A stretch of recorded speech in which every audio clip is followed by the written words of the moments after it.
Catherine, bonjour. Bonjour Eric. Nous sommes au domaine d'Astiès et c'est la récolte des olives. Tout à fait. Qui va durer une petite quinzaine de jours, une partie mécanique comme on peut voir aujourd'hui. Et on finit les arbres un peu compliqués, un peu isolés à la main. D'accord, avec beaucoup de main d'œuvre. Oh non, on travaille toujours à 2 voire 3 maximum. Ah, vous avez 7 hectares. J'ai 7 hectares. Et combien d'oliviers, c'est impressionnant? 1400 oliviers. 1400 oliviers, comme ça, ils sont en pleine forme. Voilà, vous avez attendu 4 ans avant, au moment de les planter, pour qu'ils vous fassent des olives. Bien sûr. Voilà. Et vous travaillez l'olive, donc de l'huile, beaucoup de choses, hein, de la tapenade. Des olives de table, voilà, moi c'est ma spécialité, c'est surtout autour de l'huile d'olive. Je suis assez passionnée et j'aime beaucoup communiquer sur l'huile d'olive et faire déguster mes clients qui me le rendent bien d'ailleurs. Vous travailliez dans la vigne avant, hein, je me rappelle. Oui, voilà. Avant j'avais des vignes et maintenant je suis sous la passion de l'olivier. Ça change, c'est totalement différent. Oui, c'est pas du tout la même chose en termes d'arboriculture, c'est pas du tout le même rythme. D'ailleurs, ça se complète très bien la vigne et l'olivier. Ouais. Donc les oliviers qui sont bien là dans ce terrain, il leur faut quoi comme type de terrain?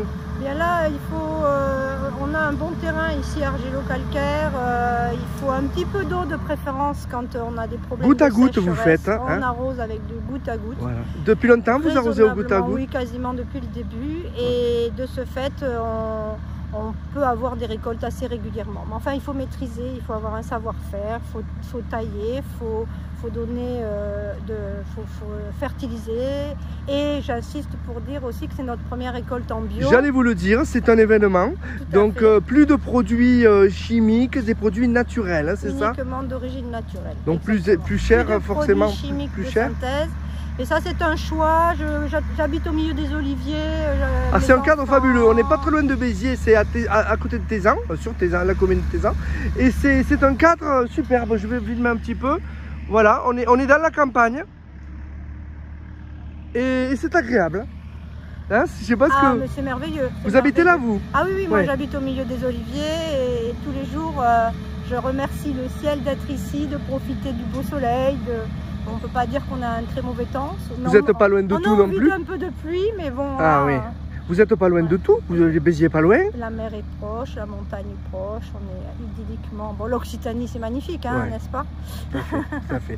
Donc comment se profile cette saison? Vous me disiez que vous faisiez des analyses pour être sûr de récolter au bon moment, que l'amertume ne soit pas trop importante de l'olive.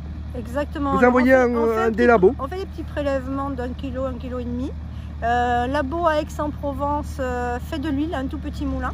Et une équipe d'experts en dégustation va déguster cet échantillon et va me renvoyer dans les 48 heures les résultats. Ils vont me dire si les arômes sont bien, s'il faut attendre un peu, s'il y a trop d'amertume, pas trop de piquant. Vous avez des chiffres, vous savez les chiffres qui correspondent à la bonne période? Oui, carrément des graphiques, voilà, c'est du travail de professionnel. C'est des mathématiques maintenant, c'est de la science. Ça me donne une bonne tendance. Ouais. Pour choisir le bon moment. Par exemple, j'aurais ramassé il y a 10 jours, comme je voulais faire, j'aurais eu une huile beaucoup trop amère. Parce qu'il a fait beau. Voilà. Et le fait qu'il ait fait un peu frais, là, quelques nuits fraîches, ça fait baisser l'amertume de l'huile, des olives, donc, et ça va mieux pour moi. Et pour mes clients. Est-ce que les huiles d'une année sur l'autre sont différentes? On arrive quand même à maîtriser? On a une typicité générale qui ressort chaque année en fonction des variétés. Et évidemment, comme dans d'autres cultures, il y a des années où la typicité est plus marquée que d'autres. Mais nous, dans l'olivière, par exemple, dans l'AOC huile d'olive du Languedoc, vous avez l'AOC là? On a la spécificité aromatique de la tomate qui ressort d'une manière importante.